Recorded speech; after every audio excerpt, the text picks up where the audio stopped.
আয়াতুল কুরসি তেলাওয়াত করে জাইতুন তেলের মতো যদি ফু দিয়ে ব্যবহার করতে পারেন, আপনাকে আল্লাহ সুবহানাহু ওয়া তাআলা কি পুরস্কার দিবেন, কি ফলাফল দিবেন জানলে অবাক হয়ে যাবেন। আপনি কি আয়াতুল কুরসি জানেন? যদি নাই জেনে থাকেন তাহলে ভিডিওটি দেখার চেষ্টা করবেন। আমি শব্দে শব্দ আপনাকে শিখিয়ে দেওয়ার চেষ্টা করব। আয়াতুল কুরসির ভেতরে রব্বুল আলামিন কি রেখেছেন জানলে আপনি হয়রান হয়ে যাবেন, অবাক হয়ে যাবেন। এজন্য যে সমস্ত ভাই বোনদের হাতে সময় আছে সবাইকে বলবো ভিডিওটি একটু স্কিপ করবেন না। ভিডিওটি শুরু থেকে শেষ অবধি সবর করে দেখতেই থাকুন। আর হ্যাঁ, এখনো পর্যন্ত যে সমস্ত ভাই বোন লাইক করেন নাই অবশ্যই একটি লাইক করে ফেলুন, চ্যানেলটি সাবস্ক্রাইব করে অল নোটিফিকেশন অন করে ফেলুন। সম্মানিত দিনী ভাই বোন, প্রথম নাম্বারে আমরা আয়াতুল কুরসি সম্পর্কে একটা তাফসিরের কিতাব থেকে কিছু আমরা তথ্য শোনার চেষ্টা করব। একটা তাফসিরের কিতাব এসেছে, কোরআনুল কারীমের ভেতরে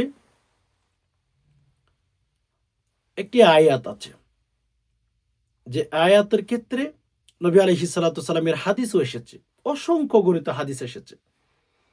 উবাই ইবনে কাব রাদিয়াল্লাহু তাআলা আনহু বলেন, নবী আলাইহিস সালাতু সালাম এক সময় আমার কাছে জিজ্ঞেস করলেন যে, হে উবাই, তুমি কি জানো কোরআনুল কারীমের ভেতরে সবচেয়ে শ্রেষ্ঠ আয়াত কোনটি? সাহাবী একরাম খুবই আদবওয়ালা ছিল। সাহাবে একরামের আখলাক এত চমৎকার, এত সুন্দর, সুবহানাল্লাহ, এগুলো বলে কখনো শেষ করা যাবে না। এত সুন্দর আখলাক, এত চমৎকার আখলাক। নবী আলাইহিস সালাতু সালামকে দেখে দেখে তো তার আখলাক শিখেছেন, ঠিক না? তাদের আখলাক কেমন হবে এটা আবার বলতে হয় নাকি? তো যাই হোক, উবাই ইবনে কাব রাদিয়াল্লাহু তাআলা আনহু হাদিসটা বর্ণনা করেছেন। তিনি বলেন, নবী আলাইহিস সালাতু সালাম আমাকে এক সময় জিজ্ঞেস করলেন যে, হে উবাই, তুমি কি জানো কোরআনুল কারীমের ভেতরে সবচেয়ে শ্রেষ্ঠ আয়াত কোনটি? উবাই ইবনে কাব বললেন, আল্লাহ এবং তার রাসূল ভালোই জানেন। উবাই ইবনে কাব বলেন, আমি জানি। তারপরেও সাহাবে কেরাম নম্র, ভদ্র, তারা নবী আলাইহিস সালাতু সালামের কাছ থেকে কোনো বিষয় জানার চেষ্টা করতেন। তো উবাই ইবনে কাব নবী আলাইহিস সালাতু সালামকে বললেন যে, আল্লাহ এবং তার রাসূল ভালোই জানেন। এরপর উবাই ইবনে কাবকে আবার জিজ্ঞেস করলেন। তখন তিনি নিজে নিজে ভাবতেছিলেন, আমি গবেষণা করে, আমি রিসার্চ করে, আমার ব্যক্তিগত ব্রেইন দিয়ে আমি নবী আলাইহিস সালাতু সালামকে সূরাতুল বাকারার একটি আয়াতের কথা বললাম। সূরাতুল বাকারার একটি আয়াতের কথা বললাম। তো অর্থাৎ আয়াতুল কুরসির কথা তিনি বলেছেন। উবাই ইবনে কাব বলেন যে, নবী আলাইহিস সালাতু সালামকে যে অ্যান্সার, যে উত্তর আমি দিয়েছি সেটা সঠিক হয়ে গেছে। সুবহানাল্লাহ। উবাই ইবনে কাব বলেন, নবী আলাইহিস সালাতু সালাম আমার কথার উপরে খুশি হয়ে নবীজি বললেন যে, হে উবাই, তুমি সত্যই বলেছ। কোরআনুল কারীমের ভেতরে সবচেয়ে শ্রেষ্ঠ আয়াত হচ্ছে আয়াতুল কুরসি। সবচেয়ে শ্রেষ্ঠ আয়াত আয়াতুল কুরসি। তখন উবাই ইবনে কাব রাদিয়াল্লাহু তাআলা আনহুর বুকে এভাবে হাত দিলেন নবীজি, দোয়া করে দিলেন, হে উবাই ইবনে কাব, তুমি যে উত্তর দিয়েছো সে উত্তরটা সঠিক হয়েছে, ভালো অ্যান্সার তুমি দিয়েছো। বুঝতে পেরেছেন? তো এজন্য আমি সবার কাছে অনুরোধ করব, আপনার যদি ছেলে মেয়ে থাকে তাদেরকে আয়াতুল কুরসি শিখিয়ে ফেলবেন। আয়াতুল কুরসির ক্ষেত্রে নবী আলাইহিস সালাতু সালামের অসংখ্য গণিত হাদিসের মধ্যে বর্ণনা আছে ফজিলতের কথা। আরেকটা হাদিসের কথা পেয়েছি, আবু হুরায়রা রাদিয়াল্লাহু তাআলা আনহু, ওনাকে নবী আলাইহিস সালাতু সালাম কিছু দান সৎকার খেজুর আমানত দিলেন, রাখার জন্য বললেন যে, হে আবু হুরায়রা, এগুলো তুমি একটু দেখাশোনা কইরো। তো যে সমস্ত ভাই বোন রাতে ঘুমাইতে ভয় করেন, যে সমস্ত ভাই বোন রাতে ঘুমাইতে পারেন না, চোর আসবে, ডাকাত আসবে, অনেক ভয়ের মধ্যে থাকেন, আমি আপনাদেরকে বলবো আপনারা আয়াতুল কুরসিটি তেলাওয়াত করবেন। একটু সবর করেন, আমি আপনাদেরকে বলছি, এগুলো হাদিসের কথা। আবু হুরায়রা বলেন, আমাকে নবী আলাইহিস সালাতু ওয়াসসালাম যে কিছু খেজুর দেখাশোনার কথা বললেন, যে আমাকে আমানত হিসাবে সেগুলো দিয়েছেন। তো আমি সেগুলোকে রাতের অন্ধকারে পাহারা দিলাম, যেন কোনো চোর, কোনো ডাকাত সেখানে যেন আসতে না পারে। যেহেতু এতিম মিসকিনদের খাবার আরো দিয়েছেন নবী আলাইহিস সালাতু ওয়াসসালাম। তো উবাই ইবনে কাব রাদিয়াল্লাহু তাআলা আনহুর হাদিস শুনেছেন, উনি বর্ণনা করেছেন। এবার আবু হুরায়রা নিজে বলেন, সুবহানাল্লাহ, আমি যখন রাতে খেজুরগুলো পাহারাদারি করছিলাম, তখন একটা লোক আসলো। আইসা খেজুর খাচ্ছিল। লোক আইসা খেজুর খাচ্ছিল। আমি তাকে ধরে ফেললাম। তো সে আমাকে বলল যে, আবু হুরায়রা, আমি আসলে অনেক দিন ধরে না খেয়ে আছি। আহ আমি অনেক দিন ধরে না খেয়ে আছি আবু হুরায়রা। তো এখন আমি আর আসবো না, আমার খিদা লেগেছিল বিদায় ২-১টা খেজুর খেতে এসেছি। আপনি আমাকে কি করবেন না করবেন সেটা আপনার ব্যক্তিগত বিষয়। আমি কিন্তু না খেয়ে আছি। একথা বলার পরে আবু হুরায়রা রাদিয়াল্লাহু তাআলা আনহু নরম মনের মানুষ, তাকে ছেড়ে দিলেন। এরপরে ২য় দিন আবার আসলো। একই মানুষ, একই টাইমে, একই সময়ের মধ্যে। আবু হুরায়রা তাকে ধরলেন। ধরার পরে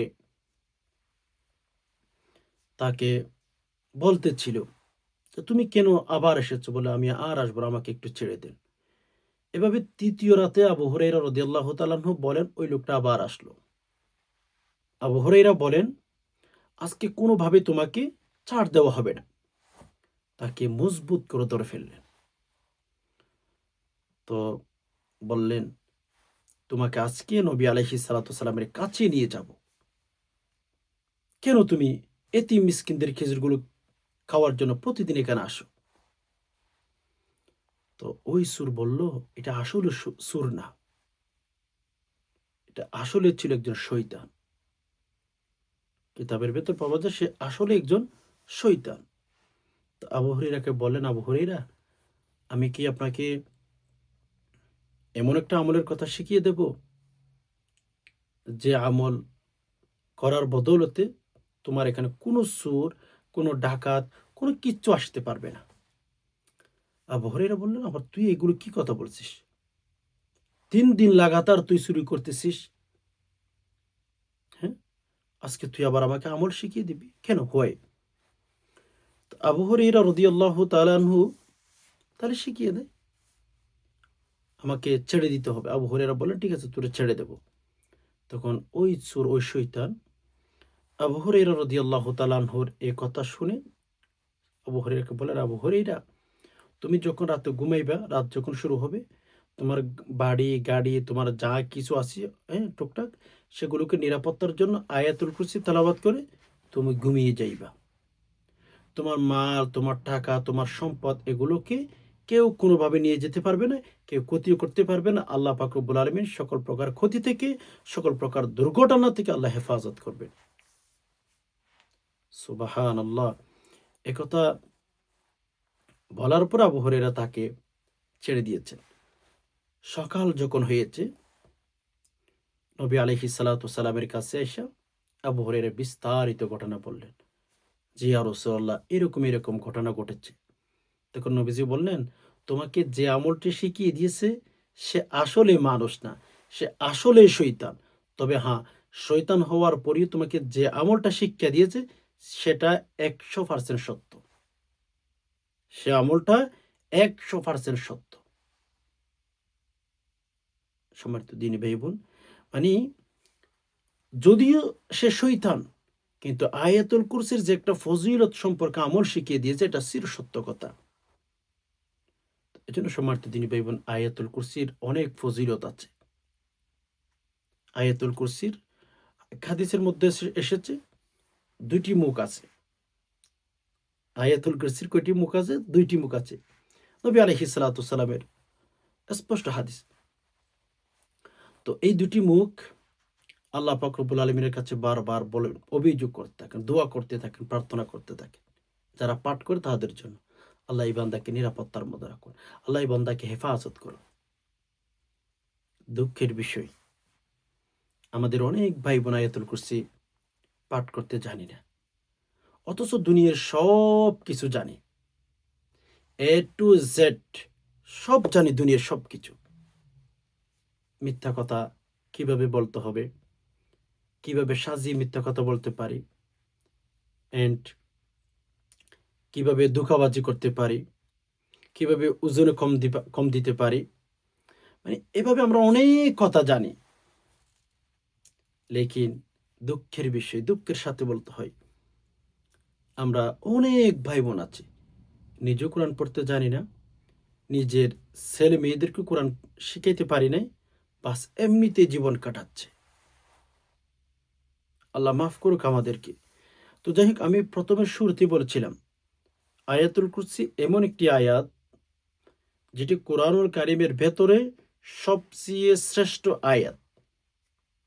কোরআনুল কারিমের ভেতরে সবচেয়ে শ্রেষ্ঠ আয়াত, সেটার নাম আয়াতুল কুরসি। আয়াতুল কুরসি প্রথমে আমরা শিখে ফেলি, এরপর ইনশাল্লাহ আমি আপনাদেরকে আমলটা, আমি আজকের যে আমলটি গুরুত্বপূর্ণ আমলটি, আয়াতুল কুরসি তেলাওয়াত করে জাইতুন তেলে ফু দিলে কি উপকার হবে সেটা আয়াতুল কুরসি শিখে এরপর আমরা আমলটি শেখার চেষ্টা করব। কারণ আয়াতুল কুরসি যদি আপনি আমি সহি শুদ্ধ করে তেলাওয়াত করতে নাই পারি, তাহলে কোনো বেনিফিট, কোনো ফলাফল আমরা পাবো না। অ্যাটলিস্ট এজন্য আয়াতুল কুরসি সহি শুদ্ধ করে আমাদের শিখতে হবে। আয়াতুল কুরসি আপনারা স্কিল লক্ষ্য করুন, সহি শুদ্ধ করে এভাবে পড়বেন। যারা ভুল পারেন আমার সাথে সাথে মিলিয়ে দেখবেন যে হচ্ছে কিনা। আয়াতুল কুরসি আপনি কিভাবে উচ্চারণ করেন, আমার উচ্চারণের সাথে ঠিক আছে কি নাই। কারণ আপনারা যদি আয়াতুল কুরসি ভুল আবার উচ্চারণ করে থাকেন, লাভর চেয়ে ক্ষতি বেশি হয়ে যাবে। স্কেল লক্ষ্য করুন। বিসমিল্লাহির রহমানির রহিম।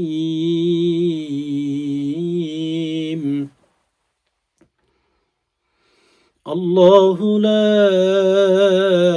ইলাহা ইল্লা হুয়াল হাইয়ুল কাইয়্যুম লা তাখুযুহু সিনাতুন ওয়ালা নাওম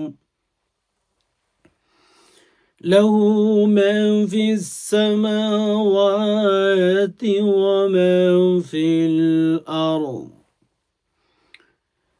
من ذا الذي يشفع عنده إلا بإذنه يعلم ما بين أيديهم وما خلفهم ولا يحيطون بشيء من علمه إلا بما شاء